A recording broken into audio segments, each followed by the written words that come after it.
Assalamualaikum warahmatullahi wabarakatuh. Ini adalah video berikutnya. Kita mau ngobrol-ngobrol santai sama bapak yang sangat buru-buru ini. Kita akan mulai dengan berkenalan dulu, karena mungkin masih ada orang yang belum kenal sama bapak yang di samping saya ini. Silakan memperkenalkan diri Anda, Bapak. Oke guys, perkenalkan, nama saya Asrul. Saya berasal dari Sulawesi Barat, bagian Barat, Kabupaten Polewali, Polewali. tepatnya ya. Nama panjangnya apa? Nama panjang Asrul. Nah, jadi pengalaman pertama yang ingin saya tanyakan di sini kepada Bapak Asrul yaitu pengalaman yang paling berharga selama di Jakarta. Mungkin bisa dimulai dari awal pertama kali ke Jakarta itu seperti apa? Jadi awal saya ke Jakarta itu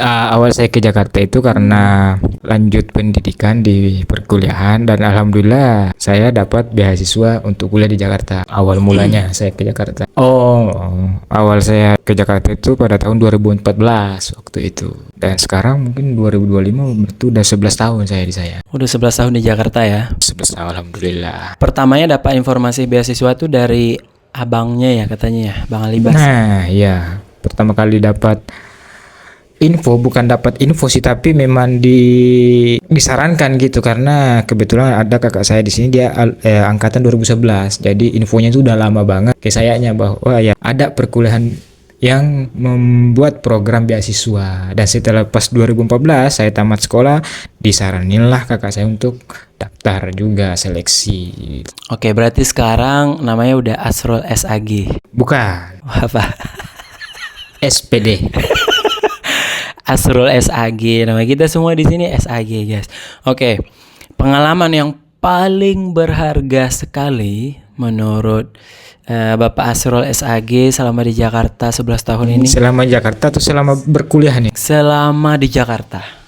Mau waktu kuliah atau mungkin di luar kuliah pas dunia kerja. Banyak berarti kalau gitu. Boleh tiga aja. 3 aja. Oke.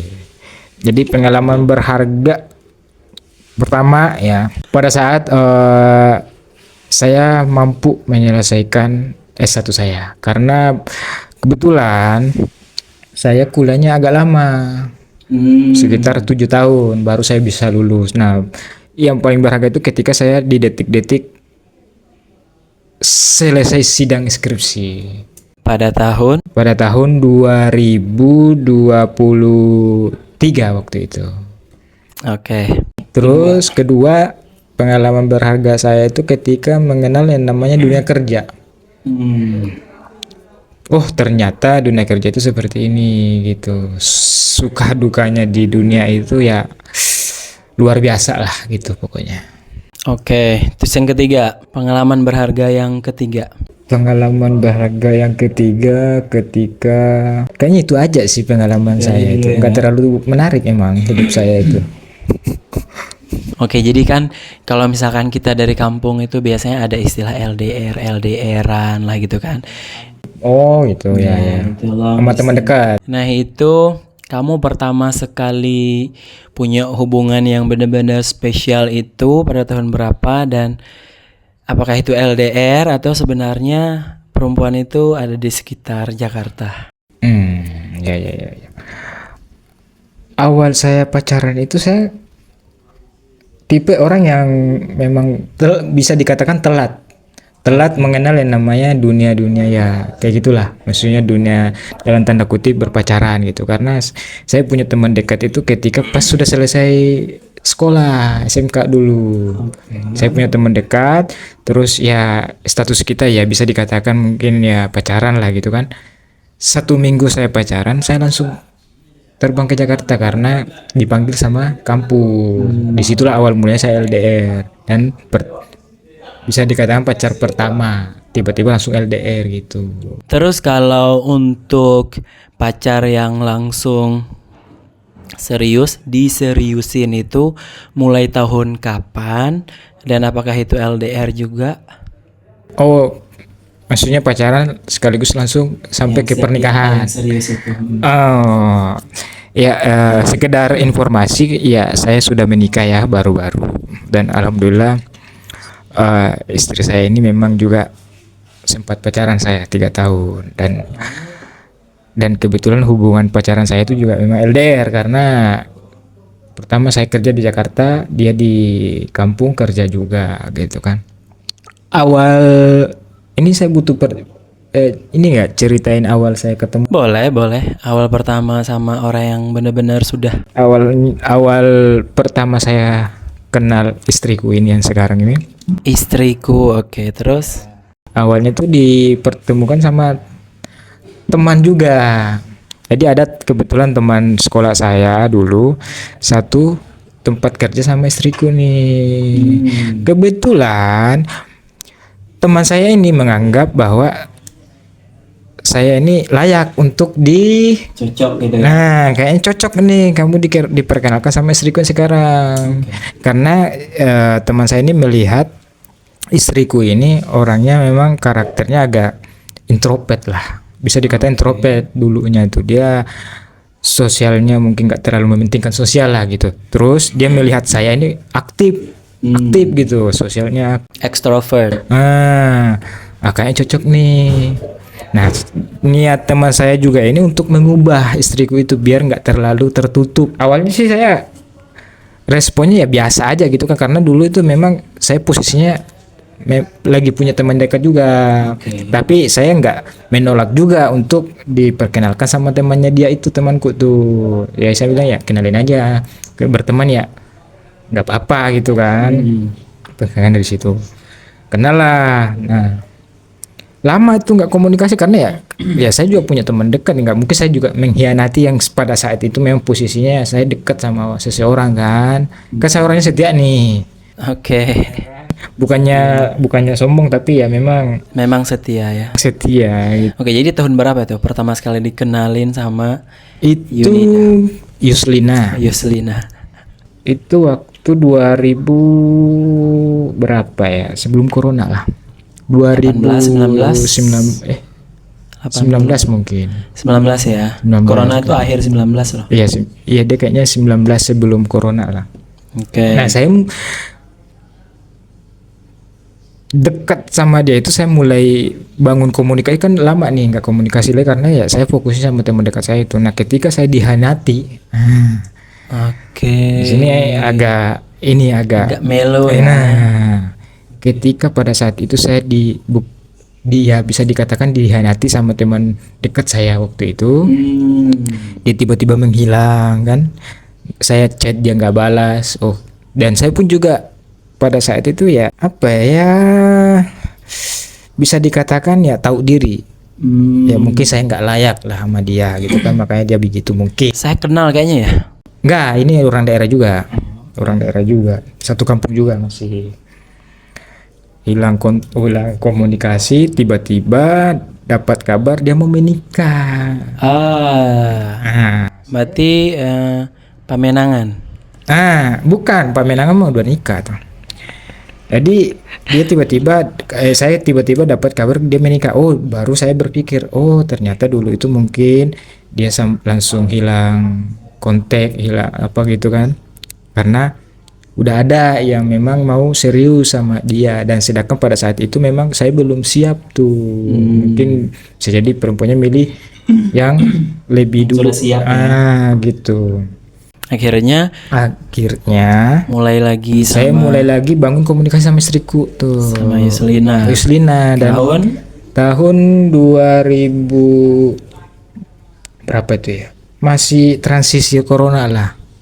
2022. Enggak deng, udah corona. Iya. Udah selesai corona? Belum, masih corona waktu 2021 itu masih lumayan parah. 2022 kalau nggak salah. Awal 2022 saya bangun lagi komunikasi. Awalnya sih saya nggak berekspektasi tinggi ya bakalan direspon ya, karena ya berhubung dia juga saya tahu karakternya dia seperti itu. Awalnya saya nggak terlalu berekspektasi tinggi, tapi saya tiba-tiba chat dia. Pada saat itu saya kebetulan momennya Lebaran, saya chat dia minal aizin wal faizin gitu kan, karena udah lama nggak komunikasi. Nanya apa kabar ini. Alhamdulillah dia langsung ya, meskipun mungkin responnya 2 hari 3 hari ke depan baru dia balas chatku tuh. Dia balas lah, minal aizin wal faizin juga, waalaikumsalam, alhamdulillah sehat. Nah dari situ mulai saya bangun komunikasi, meskipun mungkin dia selalu respon gitu kan, tapi saya selalu coba tuh. Saya justru malah, kan saya karakternya begini, ketika saya bukan mengejar juga tapi kayak mau bangun komunikasi terhadap lawan jenis itu, justru ketika nemu cewek yang memang selalu respon, justru saya makin panas gitu. Kenapa nih cewek kok gini banget gitu kan, justru malah makin mendidih tuh darah saya untuk selalu ini dan pada akhirnya dia udah mulai nggak slow respon tuh, Udah mulai cepat balasnya. udah mulai cepat balasnya. Dan kita juga sebagai cowok nggak terlalu bego-bego amat membaca situasi seperti itu kan, psikologi perempuan gimana kan. Udah mulai cepat tuh, singkat cerita mulai komunikasi, saya izin lah untuk minta, ini melalui chat doang loh, belum pernah teleponan sama sekali. Nah saya pada saat singkat cerita saya memberanikan diri untuk izin sama dia untuk bisa nggak kita teleponan. Awalnya begitu. Itu setelah sekian lama chatan tuh. 1 tahun. 1 tahun. Enggak nyampe 1 tahun sih, 6 bulanan lebih. Oke. Kayaknya kalau nggak salah ya. Berarti sekitar bulan ke-7 baru mulai. Nah mulai telepon, dan itu pun juga pada saat pendekatan chatan tuh berat banget tuh. Karena apa? Dia kan introvert pertama, terus kedua yang namanya orang introvert biasanya kan dia lebih suka kayak nonton anime, wibu, Iya, dia pokoknya sendirian. baca novel. Nah pada saat itu saya meskipun mungkin nggak sampai sesuka itu, tapi saya berusaha sebisa mungkin untuk belajar apa yang dia suka. Oke. Gitu ya, namanya cowok kan. Effort ya, effort. You know lah, ya kan? Effort. Dia suka nonton anime ini, saya berusaha cari di YouTube anime ini menceritakan soal apa, biar saya bisa nyambung gitu di chatnya. Nyambung ya, Bisa kalau nyambung. komunikasi ya. Saya seolah-olah juga penonton itu gitu kan. Segitunya gitu untuk saya ini kan. Dan pada akhirnya mulailah saya nyambung. Awalnya sih nggak nyambung karena itu kan tadi, yang mulailah saya nyambung, terus mulailah saya aktif gitu kan komunikasi sama dia, dan dia mungkin juga merasa wah saya punya teman yang ini loh gitu, Sefrekuensi nih. sefrekuensi sama saya gitu kan. Mulailah dia aktif, terus izin teleponan tadi dia mau teleponan lah, mulai teleponan, izinlah lagi saya nih karena udah mulai ya makin dekat, mulailah saya izin lagi, bisa nggak video call. Oke, udah mulai agak naik lagi tingkatnya ya. Karena itu pun juga awalnya saya tes nih sudah sampai mana nih Penerimaan kali ya. Atau enggak pencapaian saya. Ini coba yang agak ini gitu Betul. kan.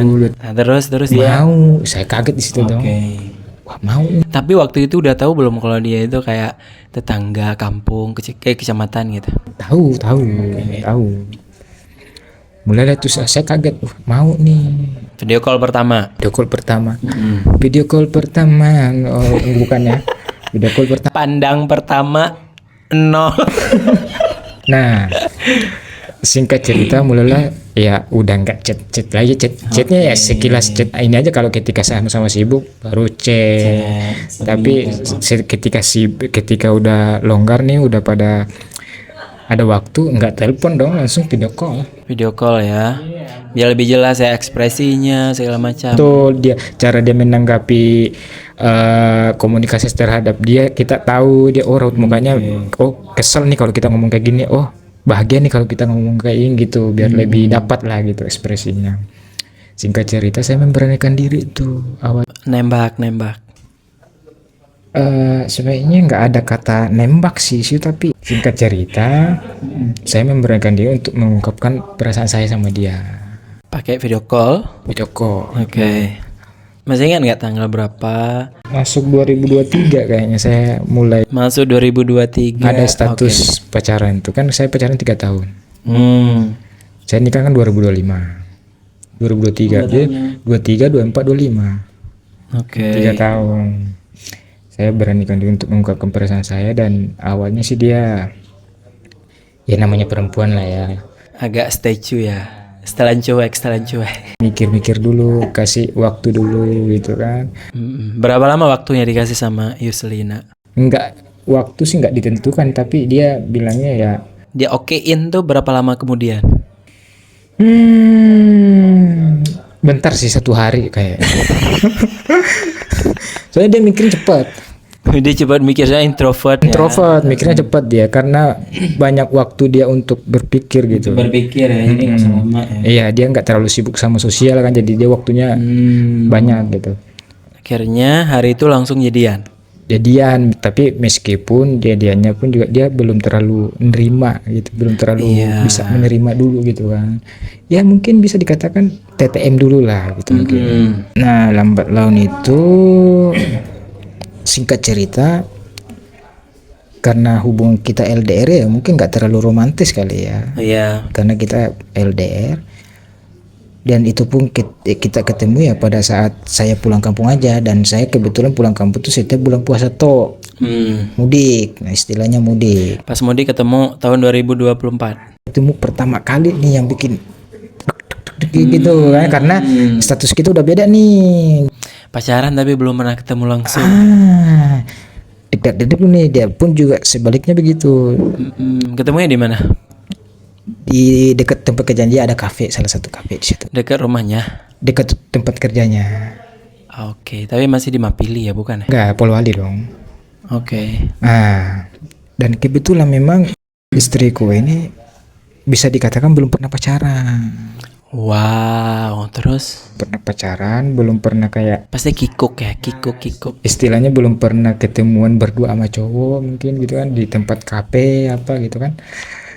Awalnya dia Kamu pasti sok keren gitu ya? enggak juga sih. Awalnya dia agak ragu tuh untuk menerima ajakan saya karena saya ngajak nih Buat ketemu di kafe itu. di kafe itu. Oke. Awalnya dia agak ragu kan, karena ya pengalaman pertama nih, dia memang pernah pacaran karena introvertnya dia pacarannya karena dia suka dulu tuh game online.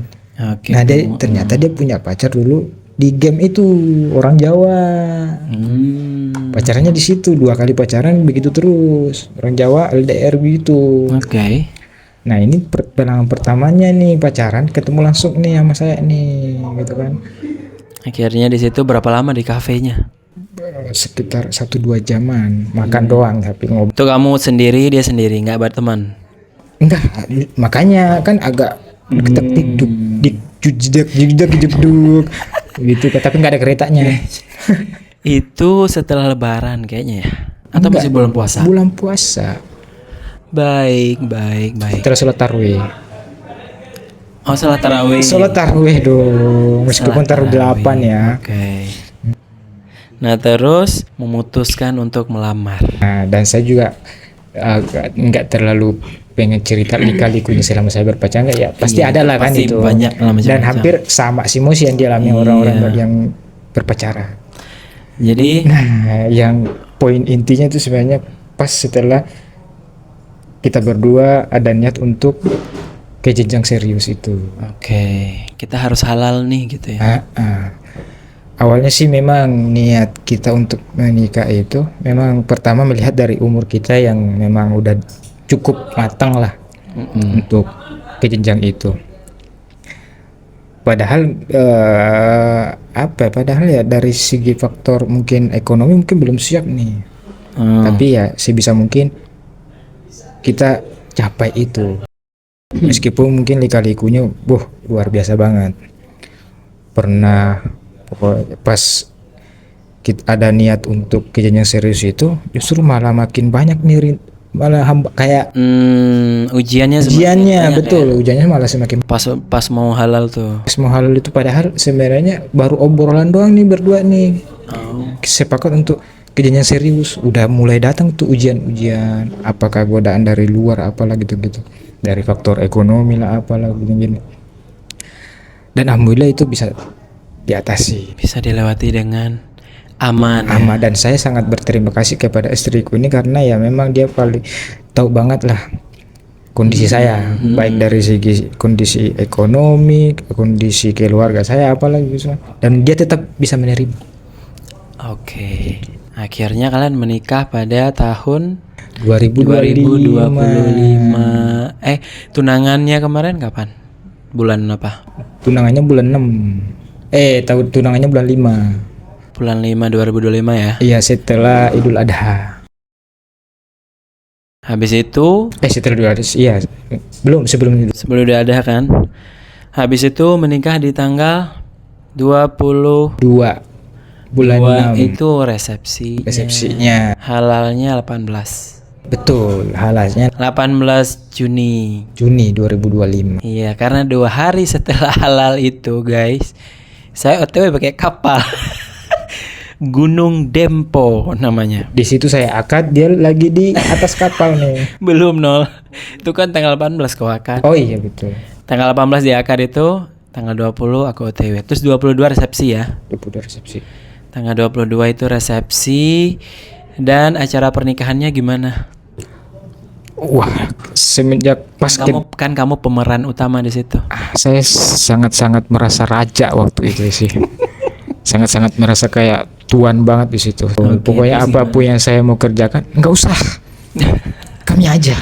Ya, kamu diem situ ya. Padahal juga sebenarnya saya nggak mau seperti itu gitu. Saya juga pengen sibuk gitu karena saya juga pengen ada partisipan gitu untuk acara saya. Karena kayak nggak enak gitu kalau ngelihat Betul. Apalagi kan saya orangnya juga nggak enakan. nggak bisa diam ya. Nggak bisa diam terus nggak enakan juga. Nggak enakan kalau lihat orang kerja, ya, apalagi untuk kita ya.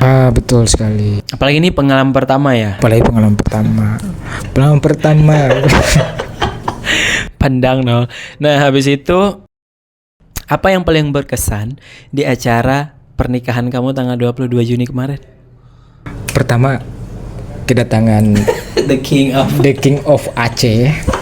Pertama itu karena ya saya juga pada saat beliau ini mengatakan saya akan ke Sulbar menghadiri acara saya awalnya agak ragu ya. Benar nggak sih ini gitu ya? Agak ragu karena pertama ya memang jaraknya jauh, terus kedua memang belum pernah sama sekali. Itu juga ujiannya lumayan banyak waktu itu ya. Itu saya nggak tahu deh. Yang jalan yang ini yang kayak oke, mau pulang sama Edil nih. Oke deh, entar ada teman. Nggak jadi sama Abdillah deh. Nggak bisa juga. Nah, itu juga lumayan kan. Yang paling kamu khawatir kayak hari aku ke ini ya? Enggak, bukan, justru yang paling bikin saya Kamu agak khawatir banget tuh waktu itu. makin ragu itu pas kamu bilang saya naik kapal sendiri. Wah, saya udah nggak terlalu percaya, nggak jadi. Itu tanggal 20 apa 19 ya? Sebelum 19 ya? kan kamu menentukan untuk berangkat naik kapal sendiri itu sebelum beli tiket. Iya. Nah, makanya saya bilang wah, nggak jadi nih, nggak mungkin saya bilang kan, karena ya saya tahu banget lah ya kan, nggak mungkin 2 hari 3 malam lagi di laut. nggak mungkin seorang king Aceh sendiri naik kapal 2 hari 3 malam, pertama kali seumur hidup kayak enggak gitu ya, pertama kali sendiri ya. Kalau sendiri, dan memang beliau ini memang orangnya agak sedikit manja. Pokoknya semua harus dilayani gitu kan, tapi tiba-tiba naik kapal sendiri itu harus mandiri kan, betul-betul harus mandiri kalau kita naik kendaraan umum itu, apalagi kapal laut ya kan. Dan di situ orang-orang timur, diisi rata-rata orang-orang timur sana, Papua, Ambon, Maluku. Dan dia orang Aceh sendiri ini. Nah, tiba-tiba aku udah di kapal. Makanya saya selalu komunikasi ketika HP-nya udah bisa aktif, saya langsung chat di mana masih di mana, sampai saya siapkan travel di pelabuhan itu di Makassar ya. Tiba-tiba aku nyampe di Makassar. Terus besoknya tanggal berapa aku nyampe? Tanggal 20 jam pagi. Enggak, subuh ya. Malam. Enggak, nyampe di rumahmu. Nyampe di rumahku kan Siang ya, sebelum azan zuhur ya. Dan itu dia langsung nyanyi. Langsung nyanyi guys. Lagu Loa Memonge. Langsung nyanyi Mandar, dan orang-orang pada terkejut karena bingung orang ya. taunya dia ini orang Aceh, kok bisa sefase itu. Di situ kamu merasa keren banget. Wah, terus dia bertanya, kok bisa gitu kan, siapa yang ngajarin? Ya, sebutlah nama saya. Di situ saya merasa keren banget gua. Gitu ceritanya. Oke, itu salah satu hal yang luar biasa lah ya. Saya juga merasa kayak gila ya. Sebenarnya sejujur-jujurnya itu. Sejujurnya. Jadi Jadi sejujurnya itu saya juga pas udah di kapal sampai turun ke Makassar itu saya nggak ngerasa saya lagi OTW ke Sulbar. Tapi Kayak saya lagi main aja di tempat saya senang karena pergi sendiri. Nah, awal pas mau berangkat tuh saya deg-degannya luar biasa. Pas berangkat dari sini karena awalnya mau dianterin sama Edil sampai ke pelabuhan di mana tuh? Tanjung Priuk. Hujan deras parah. Itu saya pulang ngajar kalau nggak salah waktu itu ya. Saya pulang ngajar langsung di sini barang-barang belum siap semua. Akhirnya saya pesan GrabCar. Intinya singkat cerita saya udah di sana. Pertama sekali saya turun dari mobil, saya pakai mobil karena lagi hujan. Itu saya deg-degannya tambah parah lagi pas Karena masuk ke pelabuhan. Rame. Kebayangnya macam-macam. Ini nanti pasti kapalnya mungkin begini atau orang begini atau saya ntar akan hilang ini, hilang itu gitu-gitu semua. Saya masuk ke gerbang itu setelah ambil tiket pertama, hilang semua rasa itu. Semuanya itu hilang. Terus banyak banget kan masuk sini, masuk sana gitu kan. Nyampe lah saya naik ke kapal itu sambil bikin video. Itu sebenarnya kenapa saya sering banget bikin story selama di situ. Karena itu adalah cara saya memberikan informasi untuk orang-orang semuanya Yang khawatir. Iya, orang tua saya, kakak-kakak saya itu, kalian juga yang di sana pas tahu, pokoknya hampir semuanya anak-anak Sulbar itu kaget ya, bingung dan nggak percaya kayak bang serius katanya naik kapal sendiri. Yang kamu bilang nanti di info berkabar terus ya gitu. Saya udah baca ini, dia udah kaget. Nah justru yang saya rasain detik itu, ketika kalian tuh setakut itu, justru saya tuh semakin berani, merasa berani aja, kayak ada transfer energi lain gitu. Makanya kayak biasa aja, kayak nggak ada yang takut. Justru yang malam kedua Orang di kapal yang takut sama kamu. justru yang malam kedua di luar ekspektasi setelah kita berhenti di Surabaya menuju ke Makassar itu nongkrongnya guys sama anak-anak Papua semua yang dari dari looknya itu kayak agak-agak takut gitu kan. Mereka itu kayak ternyata mereka ramah-ramah aja. Iya, Kita malah kenalan. Dari mana katanya? Dari mana kita katanya gitu kan. Saya dari Aceh, saya bilang gitu. Langsung kayak dia langsung salaman sama saya anak Papua itu, dan dia makan sirih di depan saya. Bayangin, sirih itu salah satu makanan favorit saya. Mereka makan di depan saya, tapi saya nggak bisa makan karena waktu itu mereka pakai pinang yang mabuk, yang kecil. Kalau pinang kecil tuh aku nggak kuat, yang masih mentah. Akhirnya kita di situ nongkrong. Aku sendiri orang Aceh, 7-nya orang Papua semua. Kita berdelapan. Samping tuh orang-orang Jawa lah pokoknya. Terus pas udah mau nyampe ke sana, jadi bolak-balik selama di kapal tuh saya bolak-balik. Nyampe di Makassar akhirnya saya videoin lagi, saya kirim, saya bikin story terus, ngasih informasi biar nggak kebingungan orang kan. Soalnya jaringannya hilang-hilang. Pasti mikirnya akan aneh-aneh, nih kan nggak hidup lagi, atau kan gitu. Akhirnya ketemu sama Junet. Adik saya. Ketemu sama Junet, kita ketemu di GrabCar yang dia parkirnya lumayan agak jauh gitu kan, karena katanya nggak boleh ke situ. Nggak boleh masuk memang. Nah, akhirnya nyampe lah ke Sulawesi Barat. Nah, dia kan sekarang mau pulang ke Sulawesi. By the way guys, ini tanggal berapa ini? 11 ya? Ini 11 Agustus hari ini. Nah, dia harus pulang ke Sulawesi karena sudah resign dari pekerjaannya. Karena kan istrinya kerjanya di sana. Jadi dia yang harus meninggalkan pekerjaannya di Jakarta. Ini selama berapa lama kamu kerja di sini? Kerja di sini sekitar 4 sampai 5 tahun. Wow, 4 sampai 5 tahun kerja. Dan itu pindah-pindah kerja ya. Pindah-pindah, dan kerja terakhir tuh di Badan penghubung, instansi pemerintahan dan harus resign dari tempat kerjamu ya. Betul. Nah itu gimana? Awalnya kamu santai aja atau sebelumnya ada diskusi dulu sama Yuslina kayak yaudah kamu aja kesini? Pastinya. Yaudah kamu aja kayak gitu. Gimana tuh? Kamu akhirnya memutuskan, I have to resign dari instansi ini. Ya memang ketika mengambil keputusan, apalagi keputusan yang bisa dikatakan besar, itu memang membutuhkan waktu yang panjang pasti kan. Nggak mungkin langsung ya gitu aja gitu ngambil keputusan begitu aja Pak. Kan ini butuh pertimbangan juga dan butuh juga diskusi sama istriku juga dan Sama keluarga? sama keluarga juga, dan itu komunikasi untuk milih saya tetap di sini atau di sana itu udah sebelum saya menikah. Memang pertimbangannya itu panjang, dan kenapa pada akhirnya saya memilih untuk resign di sini dan pindah ke sana. Banyak pertimbangan lah gitu kan. Pertama memang posisi saya di kantor. Pertama memang jenjang karir kan, ketika kita kerja di tempat instansi begitu kan ya, yang kita harapkan kan jenjang karir nih. Jenjang karir, dan memang di situ memang tidak ada gitu, karena pertama memang instansi pemerintah, sedangkan jurusan saya SAG. Oh iya benar, karena nggak sesuai dengan Gak sesuai pekerjaan, dan meskipun mungkin kerjaan di sana saya bisa handle tuh, tapi ya karena kita butuh jenjang karir ya, kalau di instansi pemerintah mungkin ya bisa lah untuk bisa jadi PNS mungkin, tapi ya karena berhubung saya SAG nggak bisa. karena aturan ya. Aturan pertama itu, terus kedua pertimbangannya adalah karena istri saya di sana kerja juga. Dia nggak mungkin kesini.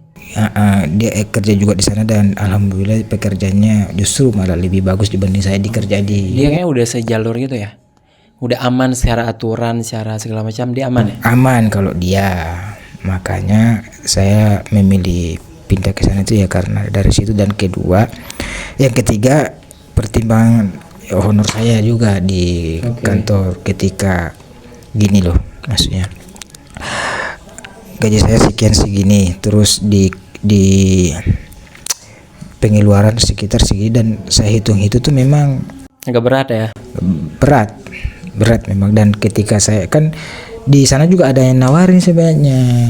Sebelum kamu mutusin resign atau bareng gitu?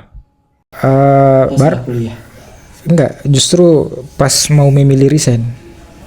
Ada tawaran di sana, dan meskipun mungkin honornya di sana mungkin lebih kecil dibanding di sini, tapi pas saya hitung-hitung ternyata justru lebih ini di sana, karena ya pertama pengeluaran di sana enggak sama dengan pengeluaran di sini.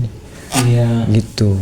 Dan ketika saya memilih di sana pekerjaan itu justru malah bisa membuat saya untuk nyimpan uang, sedangkan di sini tidak, meskipun lebih gede di sini dibanding di sana tuh, tapi nggak ada yang saya bisa simpan. Gitu ceritanya. Oke, berarti untuk kayak persiapan kamu untuk di Sulbar nanti juga sudah mantap. Matang. Nggak masih kayak ngapain, nggak masih Enggak, gitu ya. alhamdulillah enggak. Aman ya. Aman. Karena teman-teman atau orang-orang dekat juga lumayan banyak di sana ya. Alhamdulillah. Dari pihak Yuslina gimana dia pas kamu langsung bilang Oh, kayak justru dia memang pengennya begitu. Karena memang dia juga nggak sanggup untuk LDRan sih. mereka sangat mendukung dengan keputusan ini. Ya, sangat mendukung. Keluargamu juga mendukung. Keluargaku juga mendukung. Cuding mendukung Cuding. Enggak. Dia bakal balik lagi ke sini kan. Nah, kakaknya udah nggak ada nih di sini nih. Nah, gitu. Nah, oke. Karena kita udah singgung-singgung yang mau balik ke sini. Di sini kan kamu punya banyak adik-adik tuh. Apa yang kamu sampaikan ke mereka setelah kamu kayak mutusin resign, atau kamu nggak menyampaikan apa-apa, cuma bilang saya mau pulang ke Sulbar kayak gitu? Atau ada kayak wejangan khusus gitu untuk adik-adik baik yang lagi menyelesaikan skripsi, atau yang kayak masih mau mencari kerja, atau yang sedang bekerja? Sebenarnya wejangan ataupun ini bukan juga sih, tapi ya sharing aja sama mereka, dan memang sharing terhadap mereka itu nggak pas saya mau resign atau apa, tapi sebelumnya saya memang sudah berkunjung, sering berkunjung sama mereka, dan di situ kita komunikasi ya, sharing gimana pengalaman saya atau pengalaman mereka di Jakarta selama pengalaman saya berkuliah atau bagaimana gitu kan, sering itu kalau itu. Dan harapan saya sih terakhir ya, waktu ketika saya memilih resign itu meninggalkan Jakarta, harapan saya terhadap adik-adik di Sulbar yang ada di Jakarta itu ya, minimal niat awal kita ke Jakarta itu harus selesai. Selesai kuliah di yang pertama ya. Betul sekali. Itu sih yang saya. Kalau untuk pekerjaan, apakah kamu merekomendasiin mereka untuk cari kerja di sini aja atau pulang? Atau tergantung orangnya? Itu saya tetap ini sih membiarkan mereka untuk memilih. Karena ya yang namanya hidupnya seseorang kan kita juga nggak terlalu bisa maksakan gitu kan. We cannot control them kan. Yes. Correct? Yes. Jadi ya mereka memilih di sini ya terserah selama itu baik buat diri. Untuk Juding gimana Juding? Untuk Judin sendiri sih ya saya juga bebasin, tapi bebasinnya itu tetap saya ngasih pertimbangan juga. Ketika seperti ini nah, terserah dia mau tetap memilih si A atau B gitu, tapi tetap terserah dia sih memang. Tapi ya saya kasih pertimbangan juga. Kamu tetap kasih ini ya masukan-masukan. Masukan gini terserah dia nanti gitu. Untuk anak-anak yang lain yang sedang belum selesai skripsi masih ada Nah itu makanya saya bilang tetap kita harus tanamkan dalam diri niat awal kita ke Jakarta untuk selesaikan kuliah. Tujuan pertama ya. Iya, karena ya kita tahulah ketika kita awal-awal ke Jakarta itu kan banyak harapan yang kita gendong gitu, harapan keluarga, baik dari keluarga, teman-teman itu kan berharap bahwa kita bisa minimal berhasil mencapai gelar itu. Minimal selesai kuliah dengan baik ya. Selesai kuliah dengan baik. Meskipun mungkin prosesnya ada yang lama, ada yang cepat gitu, tapi intinya selesai gitu. Oke, ini yang terakhir ini. Ini kan kamu akan mau ke bandara nih. Iya. Kamu mau ke bandara kan? Jam berapa ke bandara nanti? Ini sebenarnya Sebenarnya udah harus siap-siap ya. Harus siap-siap nih. Oke, kamu coba sebutkan 2 hal aja yang paling berkesan yang akan kamu tinggalkan. Mungkin lama banget di Jakarta ini, mau sama siapapun kayak, pokoknya selama di Jakarta. 2 hal aja. Apa terus kenapa kayak gitu? Saya secara pribadi intinya sih ya jangan putus komunikasi aja sih sebenarnya, karena ya meskipun mungkin kita jaraknya nanti mungkin udah jauh, tapi ya persaudaraan kita tetap communication ya. Persaudaraan kita tetap harus dijaga ya melalui komunikasi minimal gitu. Dan saya juga mengharap teman-teman yang ada di sini bisalah berkunjung nanti sekali ke Sulbar, dan ketika berkunjung ke Sulbar wajib menghubungi saya gitu. Sebagai tour guide-nya ya. Ya karena ya saya juga secara pribadi pasti senang ketika ada teman yang mau berkunjung ke daerah. Semua orang juga senang seru kalau mau datang tempat. Coba kita lagi sibuk ya. Enggak, kalau teman saya yang di Jakarta berkunjung ke Sulbar, kamu langsung prioritaskan. Meskipun saya sibuk meskipun saya harus melayani presiden dulu, saya utamakan ya. Betul. Karena dia yang paling lama. Pertama paling berperan juga di dalam lika-liku hidup saya di Jakarta, karena ya suka dukanya kita di Jakarta itu ya. Contohnya kayak Agus. Betul, bareng kita di sini gitu. Jamal. Pokoknya ya apalagi si Jamal itu ya beta ya kakak ya. Yang mungkin ya gitulah. Oke, pokoknya momen apa tadi yang kamu bakal nggak bisa dapetin lagi di Sulbar di Jakarta apa? Satu aja momen. Apa yang kayak kayaknya aku nggak bisa ngelakuin ini di sana deh gitu. Apa ya? Jangan bilang Monas. Emang gak ada Monas di sana. Apa ya? Malam minggu mungkin. Ya malam minggu kamu bisa di sana. Nuansa ini sih meja yang di sini sih yang paling. Oh, meja depan itu ya. Thank you for watching. This video is actually not finished yet. There are still about 6 minutes left, but because of that time, it got cut off. So that's it, and thank you to Hazrol and also anyone who has watched. Don't forget to, you surely know, bye.